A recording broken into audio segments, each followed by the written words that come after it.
आइए सुंदर ढंग से कि सब कणों के आकार पर आपको बताना है बहुआण्विक कोलाइट क्या होता है। एकदम ध्यान से समझिएगा। बृहद आणविक कोलाइट क्या होता है और सहचारी कोलाइट क्या होता है। एकदम समझो कि आज तुम लोग को सिखाई दे रहे हैं और आज तुम लोग को याद भी हो जाएगा। आइए देखो, पहले बात हो रही है बहुआण्विक कोलाइट की, तो इसका डिफिनेशन में क्या कहोगे। अच्छा, बहु का मतलब होता है बहुत अधिक, बहुत अधिक, और आणविक का मतलब होता है अणु, बहु परमाणु भी कह सकते हैं। यानी बहु का मतलब होता है बहुत अधिक, आणविक का मतलब होता है अणु आपस में मिल करके, देखिए छोटे छोटे बहुत सारे अणु आपस में मिल करके एक ऐसे पदार्थ का निर्माण करते हैं जिसके कणों का आकार 1 नैनोमीटर से लेकर के, अभी आगे आप पढ़िएगा, 1 नैनोमीटर से लेकर के 1000 नैनोमीटर के बीच में होता है। तो ऐसे कोलाइट को हम लोग कहते हैं बहुआण्विक कोलाइट। अच्छा, आपको याद है जब मैंने कोलाइडी विलयन का परिभाषा लिखा था तो उसमें लिखे थे आप कि कोलाइडी विलयन में जो कण होते हैं उसका आकार 1 नैनोमीटर से लेकर के 1000 नैनोमीटर के बीच में होता है। याद करिएगा, 1 नैनोमीटर से लेकर के 1000 नैनोमीटर के बीच में जब कणों का आकार होगा तो हम उससे क्या कहते हैं, हम उससे बहुआण्विक कोलाइट कहते हैं। और सुनिएगा, जब 1 नैनोमीटर से कम होगा, 1 नैनोमीटर से कणों का आकार कम होगा तो उसे क्या कहते हैं, उसे कौन सा विलयन कहते हैं, वास्तविक विलयन। एकदम सही लड़के बोलिए, 1 नैनोमीटर से कम होगा और 1000 नैनोमीटर से अधिक होगा तो उसको हम लोग क्या कहते हैं, निलंबन। तीनों परिभाषा आपको याद। तो देखो, इसमें छोटे छोटे कण होते हैं, छोटे छोटे अणु होते हैं और सब आपस में मिल करके एक कोलाइडी विलयन बनाते हैं जिसका कणों का आकार 1 नैनोमीटर से लेकर के 1000 नैनोमीटर के बीच में। जैसे सुनो न, पढ़ो यहाँ पर, जैसे आप उदाहरण में लिख सकते हैं, याद करिएगा, आभूषण का कोलाइड या गोल्ड साल जिसको कहते हैं। छोटे छोटे कण होते हैं आभूषण के, छोटे छोटे धातु के कण होते हैं, जब आपस में मिलाते हैं, जब जोड़ते हैं तो एक बड़ा कण का निर्माण होता है जिसका आकार 1 नैनोमीटर से लेकर के 1000 नैनोमीटर। याद हुआ कि नहीं, बोलो। बहु का मतलब होता है बहुत अधिक, छोटे छोटे कण आपस में मिल करके एक बड़े कण का निर्माण करते हैं जिसमें जो कण होते हैं उसका आकार 1 नैनोमीटर से लेकर के 1000 नैनोमीटर के बीच में आता है। एकदम एक एक परिभाषा याद करते चलिए, कुछ इसमें नहीं है, बस इतना जानिएगा कि छोटे छोटे कण होते हैं, मिलते हैं, बड़ा कण का निर्माण होता है। इस तरीके से ये सब छोटे छोटे कण है, सब आपस में मिले और मिल करके एक बड़े कण का आकार बनाते हैं जिसका कणों का आकार 1 नैनोमीटर से लेकर के 1000 नैनोमीटर के बीच में होता है। गोल्ड साल इसका अच्छा उदाहरण। एक एक कण गोल्ड के मिलते हैं, याद कर लेना सब, और बड़े गोल्ड का निर्माण होता है जिसके कणों का आकार 1 नैनोमीटर से लेकर के 1000 नैनोमीटर के। तो बहु का मतलब होता है बहुत अधिक, छोटे छोटे कण आपस में मिलते हैं तो कणों का आकार। ए बाबू क्या कर रहा है, कॉपी मत देखिए यार, बोला गोल पर देख, पहले क्या देख रहा है, कभी याद हुआ बहुआण्विक कोलाइट बोलेगा परिभाषा। बृहद आणविक कोलाइट। चलो भाई, बृहद माना होता है बड़ा, बृहद माने बड़ा। अब देखो, इसमें सिंपल से बात कर देना है कि माने बहुत बड़ा कोई कण है, उसको तोड़ते हैं हम लोग, छोटे छोटे कणों में तोड़ते हैं और उन कणों का आकार जब 1 नैनोमीटर से लेकर के एक, देखो बृहद माना होता है बड़ा, बड़ा कण आपके पास है, बड़ा कण है, बहुत बड़ा कण है। और उसको देखो, प्रोटीन इसका उदाहरण होगा बाबू। प्रोटीन बहुत लाखों करोड़ों एमिनो अम्ल से मिलकर के बना होता है। याद करिएगा, याद आ रहा है कुछ। अभी आप बायोलॉजी में पढ़ेंगे आप लोग आज कि डीएनए से किसका निर्माण होता है, आरएनए से। डीएनए से आपका आरएनए का निर्माण होता है, फिर आरएनए से आपका प्रोटीन का निर्माण होता है। अजीब है ना, ठीक है। तो क्या होगा, 1 नैनोमीटर से लेकर, माने बृहद माने बड़ा कण है, ये देखो बड़ा कण है, तोड़ दो, छोटा छोटा कणों में टूट गया, छोटा छोटा कणों में टूट गया। और इन कणों का आकार जो छोटा छोटा कणों के रूप में टूटा है, इन कणों का आकार 1 नैनोमीटर से लेकर के 1000 नैनोमीटर के बीच में होता है। तो उसको हम लोग क्या कहते हैं, बृहद। बृहद माना होता है बड़ा, उसको कहते हैं बृहद आणविक कोलाइट। बृहद का मतलब होता है बड़ा, बड़ा कोई कण है, हमने उसको तोड़ा और छोटे छोटे कणों के रूप में तोड़ा जिस कणों का आकार 1 नैनोमीटर से लेकर के 1000 नैनोमीटर के बीच में होता है, तो उसको बृहद आणविक कोलाइट का। याद हुआ सबको। चलिए आगे बढ़ते हैं हम लोग सहचारी कोलाइट के पास। देखो, ये आपके क्वेश्चन में सहचारी कोलाइट में कहेंगे कि जब बहुत अधिक सांद्रता होती है, याद करो, जब कोई विलयन है और उस विलयन में बहुत अधिक सांद्रता होती है, ठीक है ना, तो वह सहचारी कोलाइट के रूप में काम करता है। और जब सांद्रता आपके कम होती है तो वैद्युत अपघटय के रूप में कार्य करता है, तो उसे सहचारी कोलाइड कहते हैं। ठीक है, इसमें भी कणों का कार्य 1 नैनोमीटर से लेकर के 1000 नैनोमीटर के बीच में होता है। सोडियम स्टीरेट इसका उदाहरण हो जाएगा, जो कि साबुन का सूत्र भी है, याद करो C17H35COON। हाँ तो सुन देखो, सहचारी का मतलब होता है साथ साथ 2 गुण प्रदर्शित करेगा। जैसे ये आपके पास विलियन है, ये आपके विलियन है, इसमें इसकी सांद्रता कम है, इसकी सांद्रता का पहले समझा रहे हैं आपकी कम है। कम का मतलब होता है कि आपने बाहर से जो पदार्थ मिला है उसकी मात्रा कम है। कोई पदार्थ है जिसकी सांद्रता कम है, तो जब कम होगा तो किसका कार्य करेगा? वैद्युत अपघटय का कार्य करेगा, वैद्युत अपघटय के कार्य, वैद्युत अपघटय के कार्य। ठीक है, लेकिन जरा सोचो, इसके अंदर बाहर से सांद्रता बहुत अधिक मात्रा में मिला दें, बहुत अधिक मात्रा में सांद्रता अगर मिला दें तो ये किसका काम करने लगता है? या अब यह एक कोलाइडी का काम करने लगता है, कोलाइडी विलयन का। जिसे कणों का कार्य कितना होता है? 1 नैनोमीटर से लेकर के 1000 नैनोमीटर के बीच। तो इस प्रकार के जो कोलाइडी होते हैं सहचारी कोलाइड कहते हैं, और इसका नाम होगा सोडियम स्टीरेट। Sodium stearate. जब सोच के देखो, क्या आपके दिमाग, ब्रेन जो था, उस ब्रेन ने तीनों का डेफिनेशन याद कराया कि ऊपर ऊपर निकल। अगर ब्रेन याद करा दिया है तो इतना मान के चलिएगा कि आपकी ज़िंदगी अच्छा होने वाली है। ऊपर ऊपर निकल गया तो सोचिएगा ज़िंदगी खराब होने वाली। ठीक है, अब सुनिए, हम एक और बात बता देते हैं, तब आपको इसको लिखवा दे घमासान तरीके से। चलो बहुआण्विक कोलाइड का लिख लो तनी। देखो बाबू, जब किसी विलयन में, जब सुन के लिखता रहना बाबू, जब किसी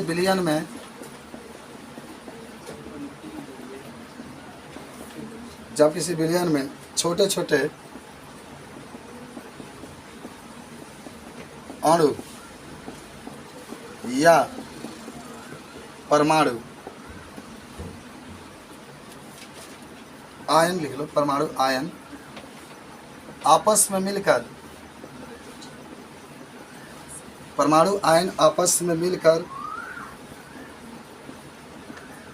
एक गुच्छा बना लेते हैं, एक गुच्छा बना लेते हैं,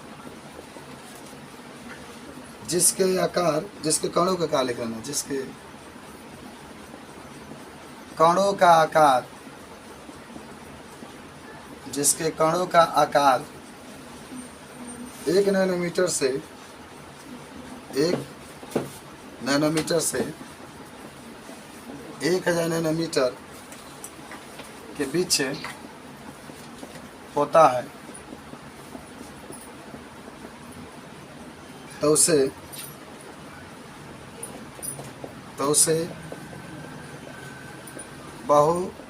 बहुआण्विक कोलाइड कहते हैं।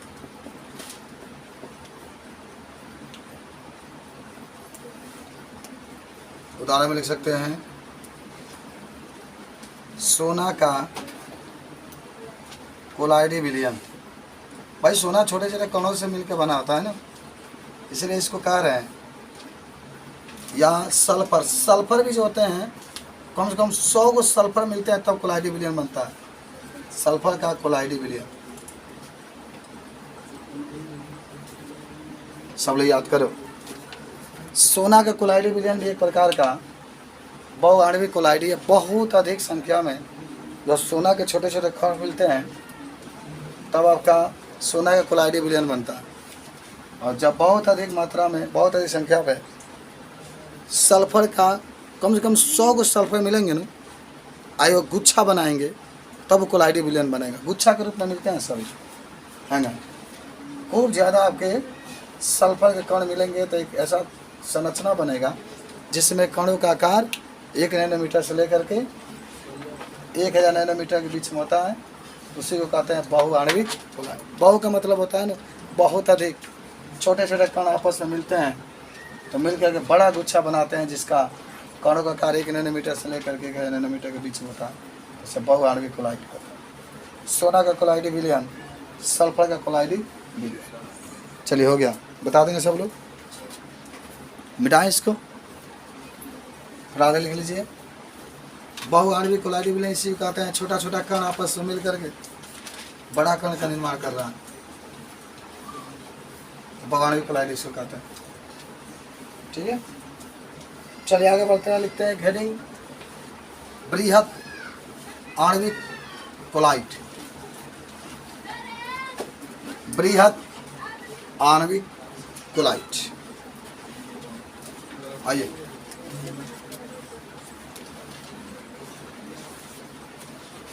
बृहत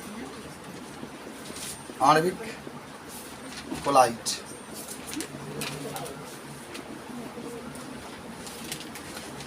देखो आपने पढ़ चुका है कि बड़ा कण को तोड़ करके छोटा कण में बदलते हैं ना। तो लिखो लिखो जब किसी बिलियन में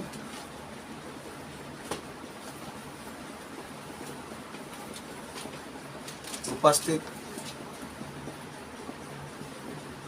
बड़े कण छोटे छोटे कणों में टूट जाते हैं, छोटे छोटे कणों में टूट जाते हैं,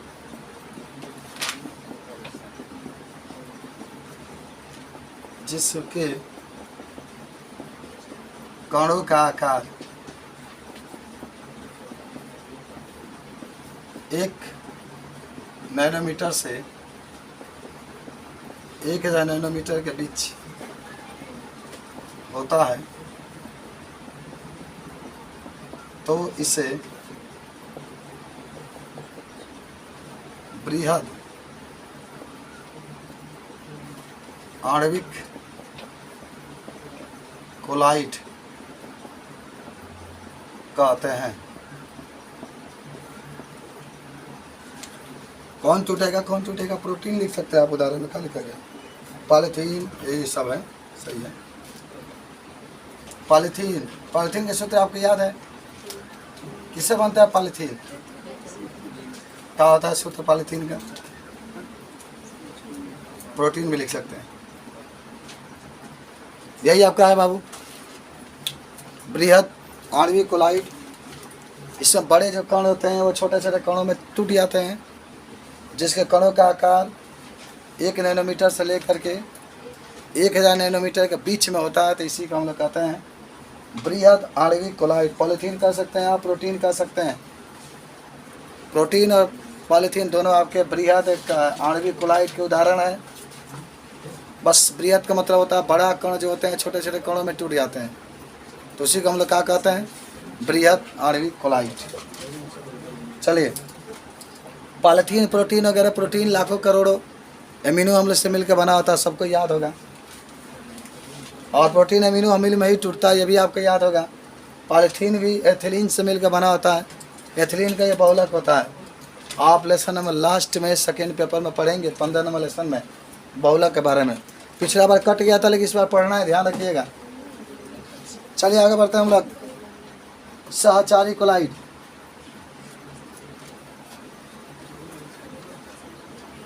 चले आइए, तीसरा आपका जो कोलाइडी विलयन है उसका नाम है सहचारी कोलाइट।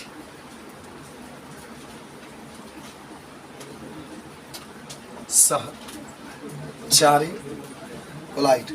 चलो पढ़ते हैं। यार तुम लोग पर देश का नाज है यार, ना पढ़ वालों क्यों ना पूछी, ये गारंटी मेरी है। कोई नहीं पूछेगा, दुनिया के कोई भी इंसान नहीं पूछेगा।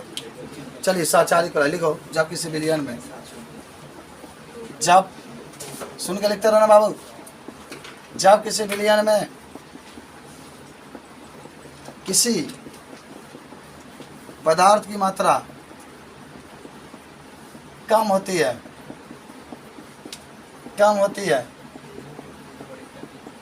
जब किसी विलयन में किसी पदार्थ की मात्रा कम होती है, तो वह प्रबल वैद्युत अपघटय के रूप में कार्य करता है।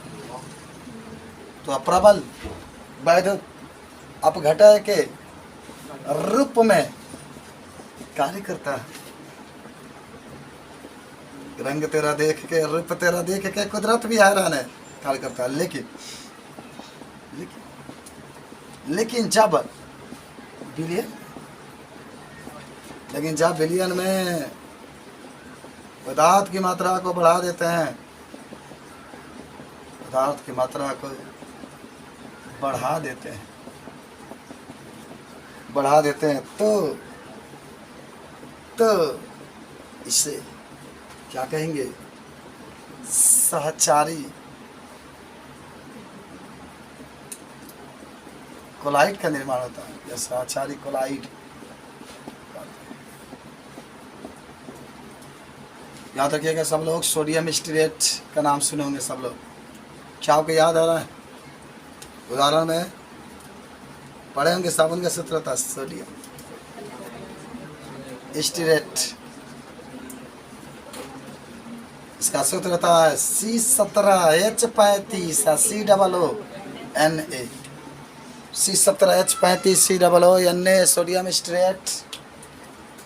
This is the formula of the soap. ये सहचारी क्लोराइड होता है।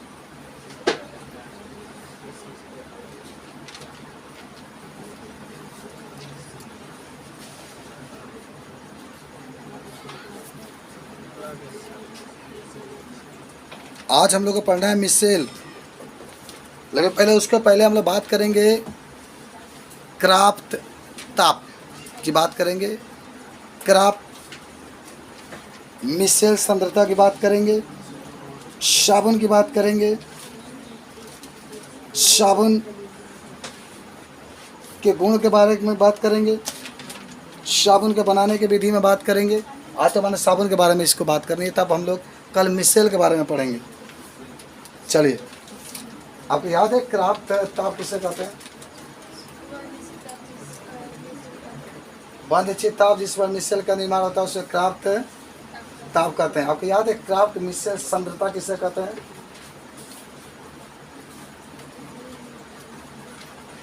दीदिया रे दीदिया तेवरे पर मनवा डोले, तोर बड़वा पढ़ा लिखल मोर बकलोले, दीदिया रे दीदिया तेवरे पर मनवा डोले डोले, ना दीदिया रे दीदिया जीजे पर मनवा डोले। हाँ, आइए चलिए, आज हम लोग पढ़ने वाले हैं क्राफ्ट ताप। क्राफ्ट ताप अंग्रेजी में कहता है क्राफ्ट टेम्परेचर। अच्छा, मिसेल के बारे में अब तो चालू हो चुका है वो सब, ये पहले हम लोग जाने कि क्राफ्ट ताप होता क्या है। भाई, वह निश्चित ताप जिस पर मिसेल का निर्माण होता है। अच्छा, मिसेल कला पढ़ेंगे कैसे साबुन झाग के द्वारा साबुन में झाग बनता है, फिर कपड़ा कैसे साफ होता है, कैसे मिसेल का निर्माण होता है। आप लोग पढ़े होंगे, कुछ 10 में याद भी होगा। पहले इसका परिभाषा लिखते हैं, लिखो वह निश्चित ताप जिस पर मिसेल का निर्माण होता है तो उससे क्राफ्ट ताप कहते हैं। चलिए, सब आपके पास कल का PDF भेज दिया है सब लोग के पास, केमिस्ट्री वाला याद भी होगा आप लोग को। चलिए, वह निश्चित ताप नए वाला जिस पर मिसेल का निर्माण होता है उसी को हम लोग क्या कहते हैं? क्राफ्ट ताप कहते हैं। गया था नए वाले आप लोग के पास, आज भी चला जाएगा। चलिए, अब आते हैं हम लोग, तो वह निश्चित ताप जिस पर मिसेल का निर्माण होता है उसको क्या कहते हैं? क्राफ्टी ताप। हाँ, अलग अलग मिसेल के अलग अलग टेम्परेचर होता है। चलिए आगे बढ़ते हैं हम लोग, एक और लिखिएगा, क्राफ्ट मिसेल सांद्रता। क्राफ्ट मिसेल सांद्रता। चलिए भाई, अच्छा, सांद्रता माने जानते हो सब लोग, सांद्रता होता क्या है? जो आप मिलाएंगे उसको सांद्रता। अरे कुछ भी मिलाएंगे क्या होगा? सांद्रता। जैसे पेट है, पानी पी रहे हैं तो जा रहा है पानी, सांद्रता। मैं ग्लूकोज डाल के पिए सांद्रता, आलू खाइए सांद्रता, विटामिन खाइए सांद्रता। जो भी आप खाएंगे या जो भी पानी में डालेंगे वो सब का है सांद्रता। तो कहेंगे वह निश्चित सांद्रता, वह निश्चित सांद्रता जिस पर किसका निर्माण होता है? मिसेल का। देखो पूरा पढ़ का ही लड़की, this is the good girl, and ये रात को रात नहीं बुझती, दिन को दिन नहीं बुझती, सुतेगी तो दिन रात सुतले रह जाएगी। तो वही आपका होता है तरीके वह निश्चित सांद्रता वह निश्चित सांद्रता जिस पर मिसेल का निर्माण होता है उसे देखा है पहली बार, साजन के आंखों में प्यार, अब जाके आया मेरे बेचैन दिल को करार। निकला ही वहाँ नीचे सांद्रता जिस पर मिसेल का निर्माण होता है उसे क्राफ्ट मिसेल सांद्रता कहते हैं। हो गया एक लाइन की परिभाषा है, तुमको याद कर लेना चाहिए पहले ही से। वहाँ नीचे सांद्रता जिस पर मिसेल का निर्माण होता है उसे क्राफ्ट मिसेल सांद्रता कहते हैं। हो गई। अब भैया ना याद हो पाई तो क्या गर्दन कैद के ध्यान ना कर देते। एक एक आप पढ़े होंगे जवानी, लेसन नंबर वो वाला माखनलाल चतुर्वेदी का लिखे हैं 10 में हिंदी में। कहता है कि हे वीरो अपने सिर को काट करके एक एक कण पर रख दो, इतना सिर काटो कि सिर अधिक हो जाए कण कम पड़ेगा। आप पढ़े होंगे, याद आ रहा है? पुष्प की अभिलाषा वाला। चलिए आगे बढ़ते हैं हम लोग, नेक्स्ट पर चलते हैं। मिटा दे इसको, याद हुआ कि नहीं हुआ? हाँ चलिए चिंता मत करिए, आज मैं छिलवा रहा हूँ, कल आप छिलवाएंगे, अच्छी लाएंगे। आइए अब आते हैं हम लोग साबुन के बारे में। साबुन वॉशिंग पाउडर निरमा होता है। चलिए साबुन एक उच्च अणुभार वाला कार्बनिक पदार्थ होता है जो तेल या वसा से बनाया जाता है।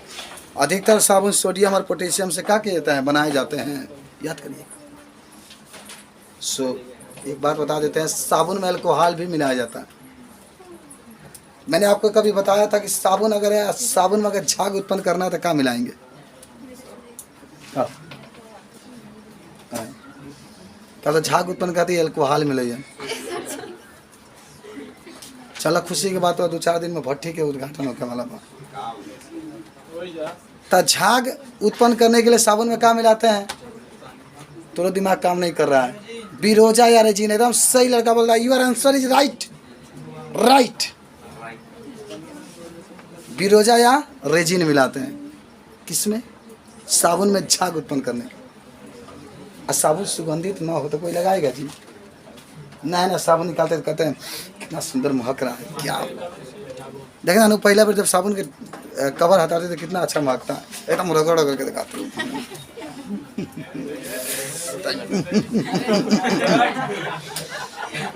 तो उसमें माने सुगंध उत्पन्न करने के लिए किसका इस्तेमाल करते हैं? चंदन का तेल का। याद करो, साबुन में अगर सुगंध उत्पन्न करना है तो चंदन का तेल का निर्माण उसमें मिलाते हैं।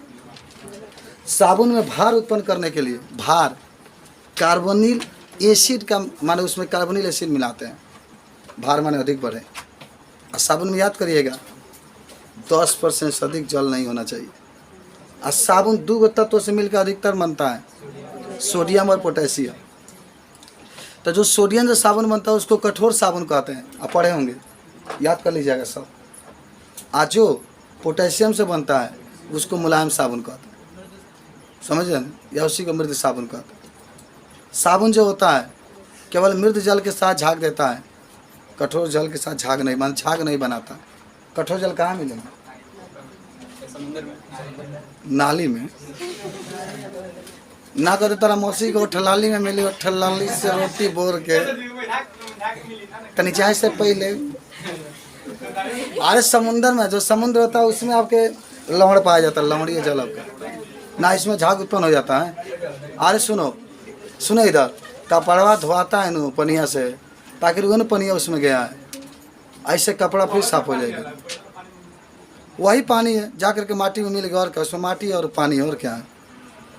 पानी गंदा थोड़े है, माटी में मिल गया उसका। चलिए तो पहले हम लोग लिखते हैं साबुन के बारे में। आओ साबुन चलो